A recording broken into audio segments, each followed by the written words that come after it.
कहानीकार। भेड़ियों और चिंपांजियों जैसे जानवर दोहरी वास्तविकता में जीते हैं। एक और वे अपने से बाहर की वस्तुनिष्ठ सत्ताओं जैसे कि वृक्ष, चट्टानों और नदियों से परिचित होते हैं। दूसरी ओर वे अपने अंदर के व्यक्तिनिष्ठ अनुभवों जैसे कि भय, आनंद और आकांक्षा के प्रति सजग होते हैं। इसके विपरीत सेपियंस एक त्रिस्तरीय वास्तविकता में जीते हैं। वृक्षों, नदियों, भयों और आकांक्षाओं के अतिरिक्त सेपियंस की दुनिया में पैसों, देवताओं, राष्ट्रों और व्यापारिक प्रतिष्ठानों के बारे में किस्से भी शामिल होते हैं। इतिहास के विकसित होने के साथ साथ देवताओं, राष्ट्रों और व्यापारिक प्रतिष्ठानों का प्रभाव नदियों, भयों और आकांक्षाओं की कीमत पर बढ़ता गया। दुनिया में अभी भी बहुत सी नदियां हैं और लोग अभी भी अपने भयों और इच्छाओं से प्रेरित होते हैं, लेकिन ईसा मसीह, फ्रांसीसी गणराज्य और एप्पल इनकॉर्पोरेटेड ने नदियों को अवरुद्ध किया है और जोता है और हमारी गहनतम बेचैनियों तथा लालसाओं को आकार देना सीख लिया है।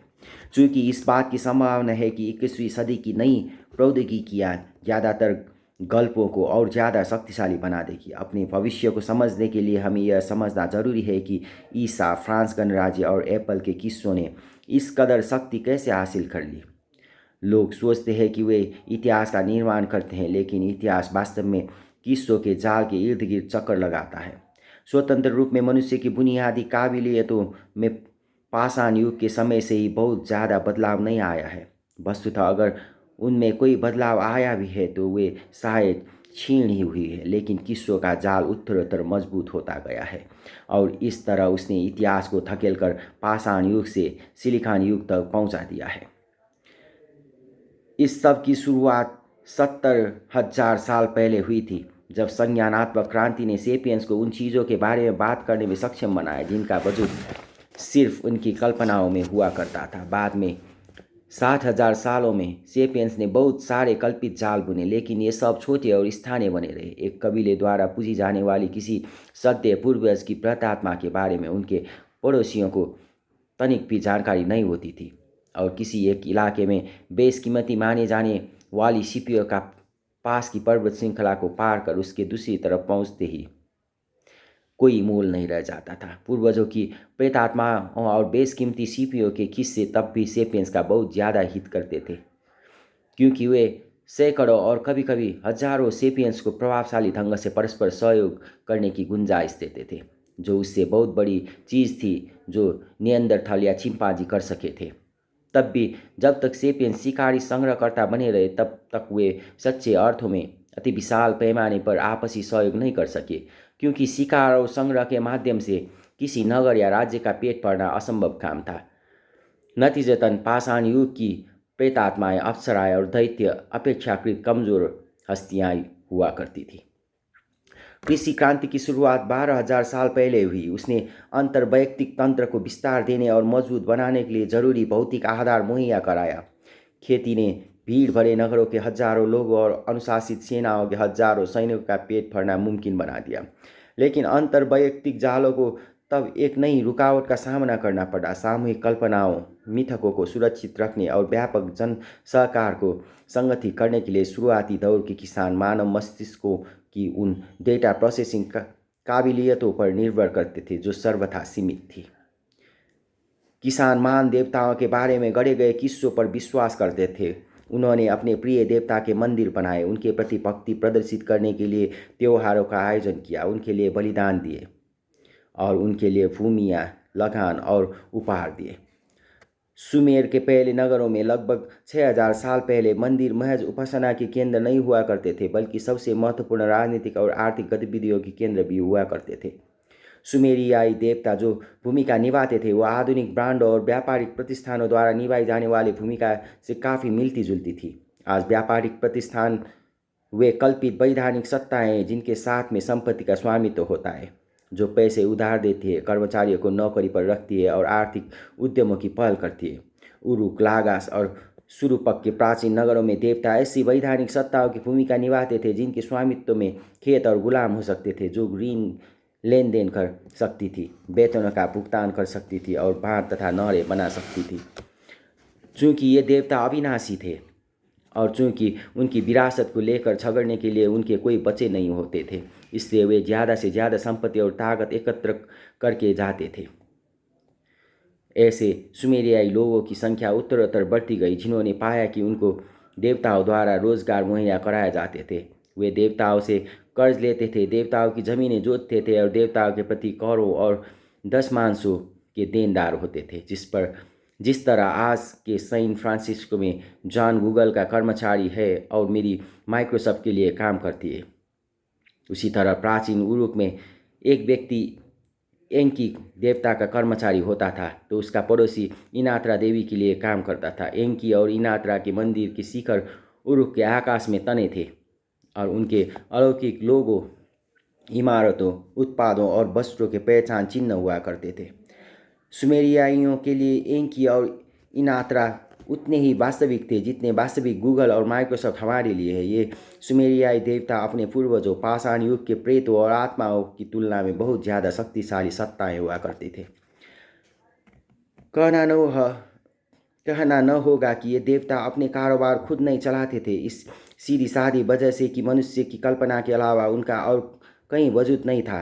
रोजाना की गतिविधियों की व्यवस्था मंदिरों के पुरोहित देखते थे, लेकिन जैसे जैसे ये देवता ज़्यादा से ज़्यादा संपत्ति और शक्ति हासिल करते गए, उसको संभालना पुरोहितों के लिए असंभव होता गया।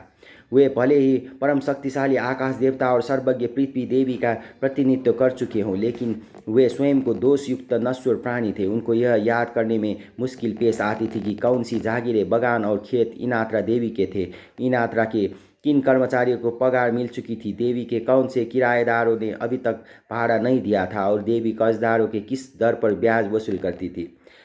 यह एक मुख्य वजह थी जिससे सुमेर में, जैसी कि दुनिया भर में हर कहीं, मानवीय सहकार के तंत्र कृषि क्रांति के हजारों साल बाद तक उल्लेखनीय विस्तार नहीं पा सके।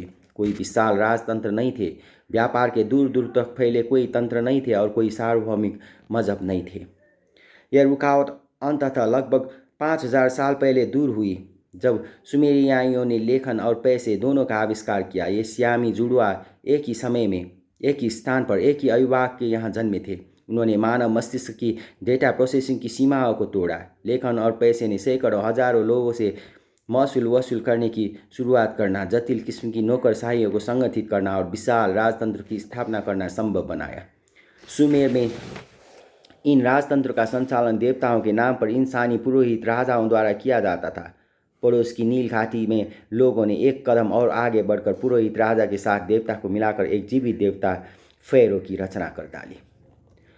मिस्र के लोग फेरो को देवताओं का सहायक मानने की बजाय वास्तविक देवता मानते थे। सारा मिस्र इसी देवता का था और सारी प्रजा को इसके आदेशों को मानना पड़ता था और उन पर लगाए गए करों का भुगतान करना होता था।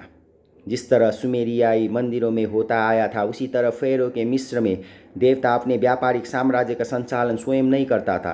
कुछ फेरो क्रूरता के साथ हुकूमत करते थे तो दूसरे थे जो अपने दिन दावतों और जलसों में गुजारते थे। लेकिन दोनों ही मामले में मिस्र के प्रशासन के संचालन का व्यापारिक काम हजारों शिक्षित अधिकारियों के जिम्मे छोड़ दिया जाता था।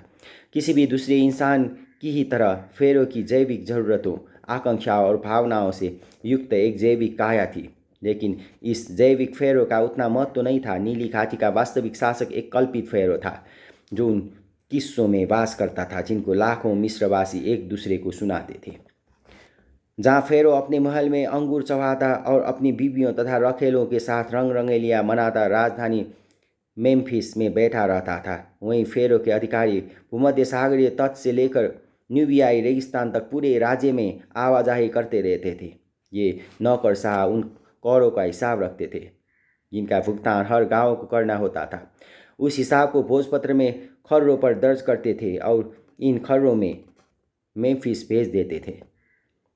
जो फौज में रंग रूटों की भर्ती करने या किसी निर्माण कार्य के लिए मजदूरों की भर्ती करने का लिखित आदेश मेम्फिस में आता था तो अधिकारी आवश्यक लोगों को इकट्ठा करते थे। वे हिसाब लगाते थे कि शाही अन्न भंडार में कितना गेहूं भरा है, नहरों और जलाशयों की सफाई में कितने दिन लगेंगे और मेम्फिस में कितने बतखें और सुअर भेजे जाएं ताकि फेरो का हरम अच्छी तरह से भोजन कर सके। जब यह जीवित देवता मर जाता था और उसके शव पर लेप लगाकर उसको भव्य शव यात्रा के साथ मेम्फिस के बाहर शाही कब्रिस्तान में ले जाया जा चुका होता था, तब भी नौकरशाही अपना काम करती रहती। अधिकारी खर्रे लिखते रहते, कर इकट्ठे करते रहते, आदेश भेजते रहते थे और फेरोई मशीन के गियरों की चिकनाते रहते थे। अगर सुमेरियाई देवता हमें आज के ज़माने की कंपनी ब्रांडों की याद दिलाते हैं, तो उसी तरह उस साक्षात देवता फेरो की तुलना एल्विस प्रिस्ले, मैडोना या जस्टिन बीबर जैसे आधुनिक व्यक्तिपरक ब्रांडों से की जा सकती है। फेरो की तरह ही एल्विस प्रेस्ले 20वीं सदी के एक सर्वाधिक महत्वपूर्ण सांस्कृतिक प्रतीक के रूप में प्रतिष्ठित थे।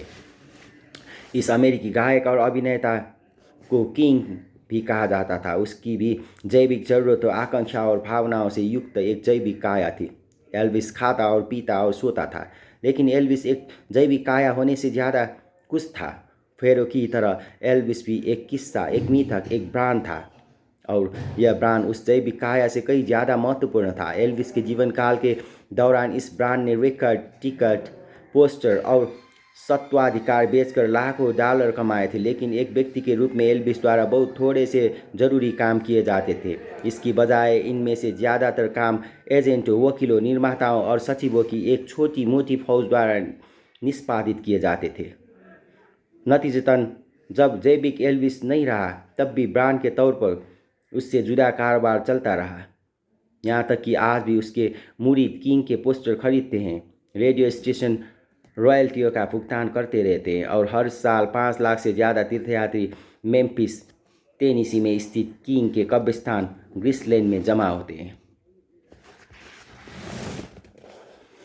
लेखन के आविष्कार से पहले किस्से मानव मस्तिष्क की सीमित क्षमताओं से बंधे थे। आप ऐसे बहुत जटिल किस्से इजाद नहीं कर सकते थे जिनको लोग याद न रख सकते हो, लेकिन लेखन की मदद से आप सहसा अवधि से लंबी और पेचीदा कहानियां गढ़ सकते थे, जिनकी इंसानी दिमाग की बजाय पत्रिकाओं या भोजपत्रों में संग्रहित कर रखा जा सकता था। मिस्र के किसी भी प्राचीन बासिंदे को फेरो की सारी ज़मीनों, करों और लगान की याद नहीं रहती थी। एल्विस प्रिस्ले ने कभी भी उन अनुबंधों को नहीं पढ़ा था जिन पर उसके नाम से हस्ताक्षर किए जाते थे। कोई भी जीवित इंसान यूरोपीय संघ के सारे नियमों और कानूनों से परिचित नहीं है। कोई बैंक मालिक या CIA का कोई भी एजेंट दुनिया के एक एक डॉलर की खोज खबर नहीं रखता। लेकिन ये सारी मामूली से मामूली बातें कहीं पर लिखी हुई है, और प्रासंगिक दस्तावेजों का संग्रह फेरो, एल्विस, यूरोपीय संघ और डॉलर की पहचान और शक्ति को परिभाषित करता है। लेखन ने इस तरह मनुष्य को तमाम समाजों को एल्गोरिदमिक ढंग से संगठित करने में सक्षम बनाया है। एल्गोरिदम पद से हमारा सामना उस वक्त हुआ था जब हमने यह समझने की कोशिश की थी कि भावनाएं क्या है और मस्तिष्क किस तरह काम करते हैं, और तब हमने इसको सोपानों के उस व्यवस्थित ढांचे के रूप में परिभाषित किया था जिसका इस्तेमाल गणनाएं करने, समस्याएं सुलझाने और फैसलों पर पहुंचने के लिए किया जा सकता है। अशिक्षित समाजों में लोग सारे हिसाब किताब और फैसले अपने दिमागों में करते हैं। शिक्षित समाज में लोगों को ऐसे ढांचे में संगठित किया जाता है जिसमें हर व्यक्ति किसी विशाल एल्गोरिदम का एक छोटा सा सोपान होता है, और महत्वपूर्ण फैसले लेने का काम अपने समग्र रूप में यह एल्गोरिदम करता है। नौकरशाही का मूल तत्व यही है। उदाहरण के लिए एक आधुनिक अस्पताल के बारे में विचार करें। जब आप वहां पहुंचते हैं तो रिसेप्शनिस्ट आपको एक निर्धारित फॉर्म थमा देती है और आपसे तयशुदा सवाल पूछती है। आपके जवाब एक नर्स के पास भेज दिए जाते हैं जो यह निर्धारित करने के लिए कि आपकी कौन सी प्राथमिक जांचें कराई जाएं। उन जवाबों का मिलान अस्पताल के नियमों से करती है। इसके बाद वह मसलन आपके रक्तचाप और दिल की धड़कनों की रफ्तार की जांचती है और आपके खून का सैंपल लेती है। ड्यूटी पर मौजूद डॉक्टर शुरुआती परिणामों की जांच करता है और यह तय करने के लिए कि आपको किस वार्ड में दाखिल किया जाए, वह सख्त नियमावली का पालन करता है। उस वार्ड में आपकी और भी ज़्यादा विस्तृत जांचें होती है, जैसे कि एक्सरे या fMRI स्कैन, जिनका निर्देश चिकित्सा विज्ञान की मोटी मोटी मार्गदर्शी पुस्तकों में किया गया होता है। इसके बाद विशेषज्ञ डॉक्टर सुविदित सांख्यिकीय डेटाबेसों के मुताबिक नतीजों का विश्लेषण कर यह निर्धारित करता है कि आपको कौन सी दवाई दी जाएगा या आगे आपकी और कौन सी जांचें कराई जाए। यह एल्गोरिदम संरचना तय कर देती है कि उससे वाकई कोई फर्क नहीं पड़ता कि रिसेप्शनिस्ट, नर्स या ड्यूटी पर मौजूद डॉक्टर कौन है। उनके व्यक्तित्व के रूप, उनकी राजनीतिक धारणाएं और उनकी तात्कालिक मनस्थितियाँ अप्रासंगिक होती हैं। जब तक वे नियमों और परिपाटियों का पालन करते रहते हैं, तब तक इस बात की पूरी संभावना बनी रहती है कि वे आपको चंगा कर देंगे। इस एल्गोरिदमीय आदर्श के मुताबिक आपकी नियति, व्यवस्था के हाथों में होती है, न कि उन हाड़ मांस के बने जीवों के जो इस या उस पद पर काम कर रहे होते थे। जो बात अस्पताल के संदर्भ में सही है वही सेनाओं, जेलों, स्कूलों, निगमों और प्राचीन राजतंत्र के संदर्भ में भी सही है।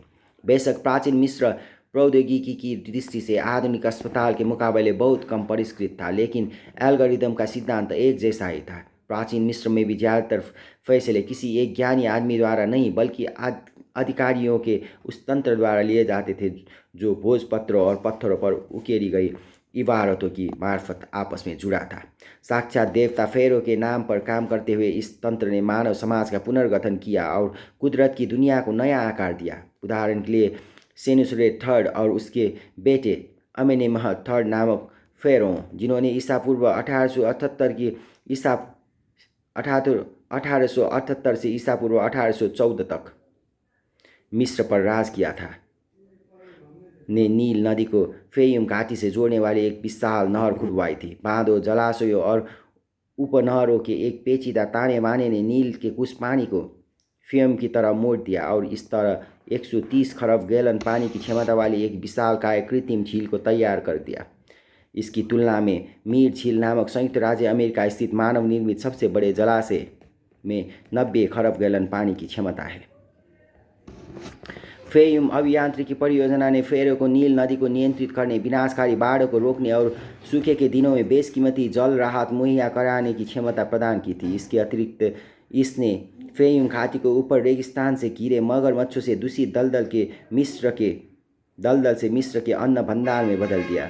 इस नई कृत्रिम झील के तट पर सादेत नामक एक नया नगर बसाया गया, जिसको यूनानी लोग क्रोकोडाइलोपोलिस यानी मगरमच्छों का नगर कहते थे। इस नहर की सबसे प्रभावशाली चीज़ उस मगरमच्छ देवता सोबेक का मंदिर था, जिसको फेरो के रूप में देखा जाता था। इस मंदिर में पोत्सुचोस नामक एक पवित्र मगरमच्छ रहा करता था, जिसको सोबेक का जीवित अवतार माना जाता था। जीवित देवता फेरो की तरह इस जीवित देवता पेत्सुचोस की देखभाल भी वहाँ के पुरोहित द्वारा की जाती थी, जो इस सौभाग्यशाली रेंगने वाले जंतु को शानदार भोजन और खिलौने तक उपलब्ध कराते थे और उसको सुनहरे लवादे और रत्नजदित मुकुट पहनाया करते थे। आखिरकार पेत्सुचोस इन पुरोहितों का ब्रांड था और उनकी सत्ता तथा आजीविका उस पर निर्भर करती थी। जब पेत्सुचोस मर गया तो उसकी जगह भरने के लिए तत्काल एक नए मगरमच्छ का चुनाव किया गया। वहीं उस मृत जंतु का सावधानी से लेपन करके उसकी मम्मी तैयार कर दी गई। सेनुसरेट थर्ड और उसके बेटे अमेनेमह थर्ड के ज़माने में मिस्रवासियों के पास न तो बुलडोजर हुआ करते थे न डायनामाइट। उसके पास तो लोहे के औजार उपकरण या पहिए तक नहीं थे। कांसे के औजारों को उच्चतम प्रौद्योगिकी माना जाता था, लेकिन वे इतने महंगे और दुर्लभ हुआ करते थे कि ज़्यादातर निर्माण कार्य पत्थर और लकड़ी के औजारों से किया जाता था, जिनको इंसानों की हाथ की ताकत से संचालित किया जाता था। बहुत से लोग तर्क देते हैं कि प्राचीन मिस्र के महान निर्माण कार्य, सारे बांध और जलाशय और पिरामिड निश्चय ही पृथ्वी से बाहर की दुनिया के अजनबियों द्वारा किए गए होंगे।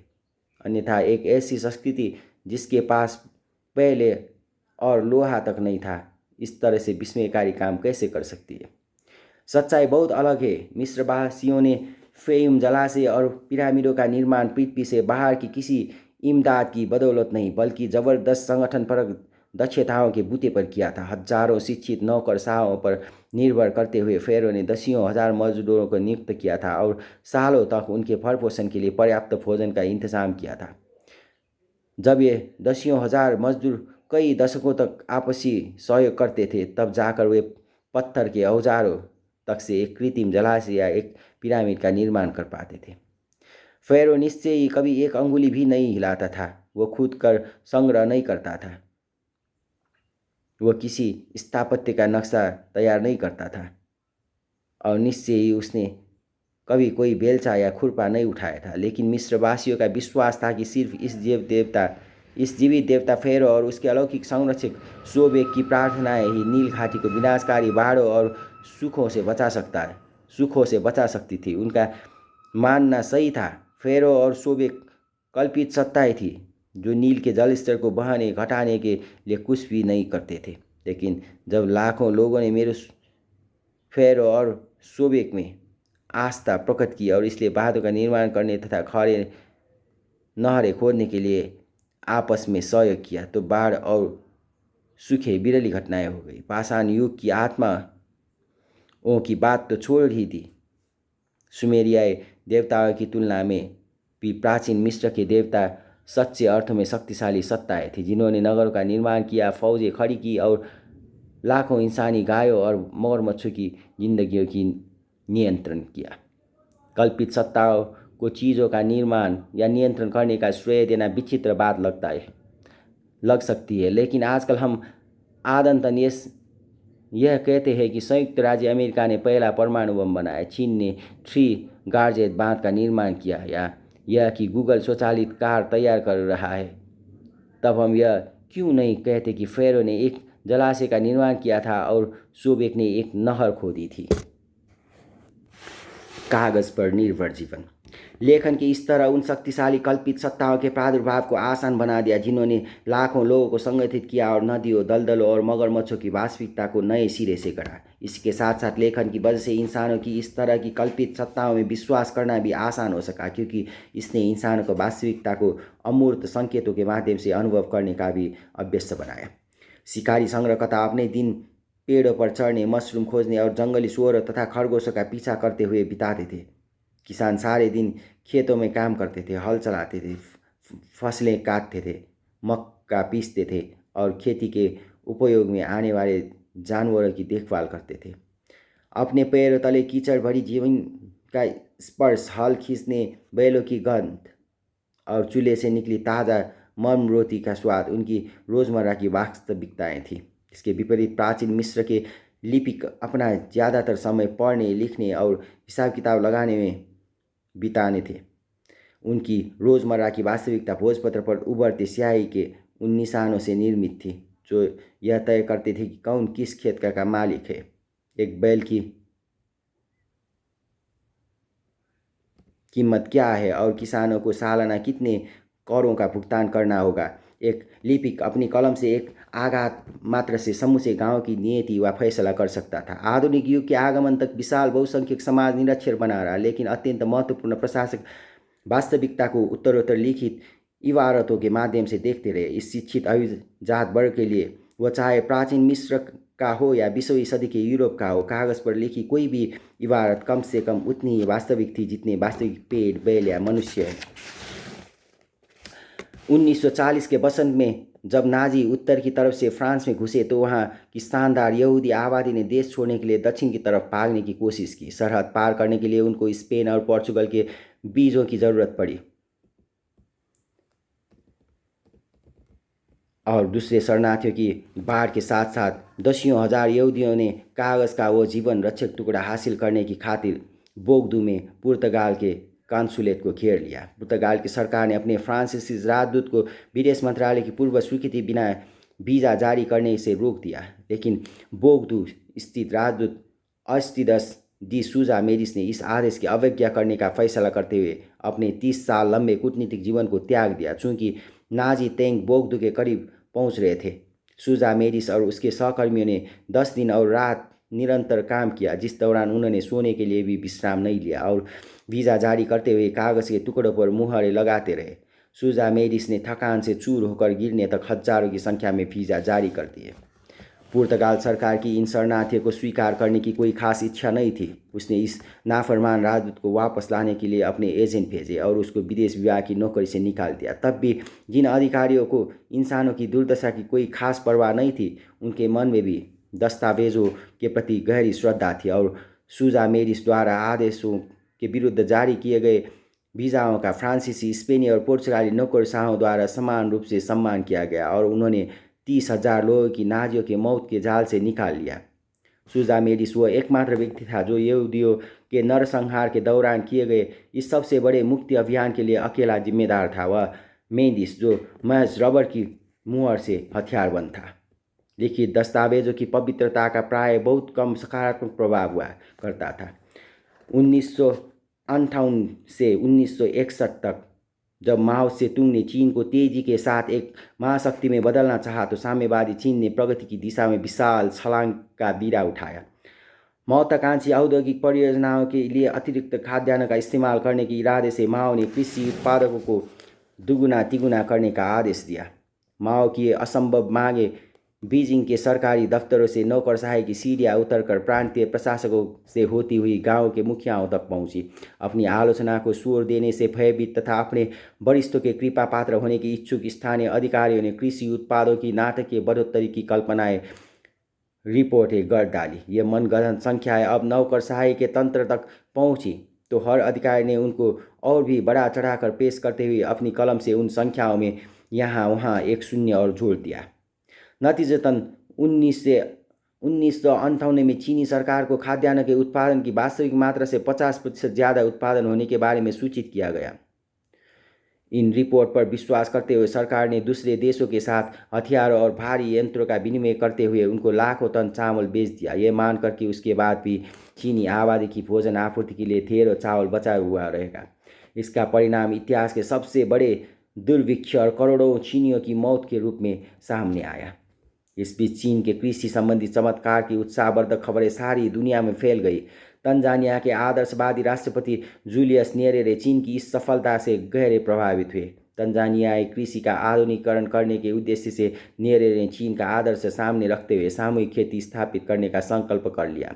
जब किसानों ने इस योजना पर आपत्ति उठाई तो न्येरेरे ने पारस्परिक गांवों को नष्ट करने के लिए सेना और पुलिस भेज दिया और सैकड़ों हजारों किसानों को बलपूर्वक नए सामूहिक खेतों में बसा दिया। सरकारी प्रचार तंत्र ने इन खेतों को एक लघु स्वर्ग के रूप में चित्रित किया, लेकिन इनमें से ज़्यादातर खेतों का वजूद केवल सरकारी दस्तावेजों में ही था।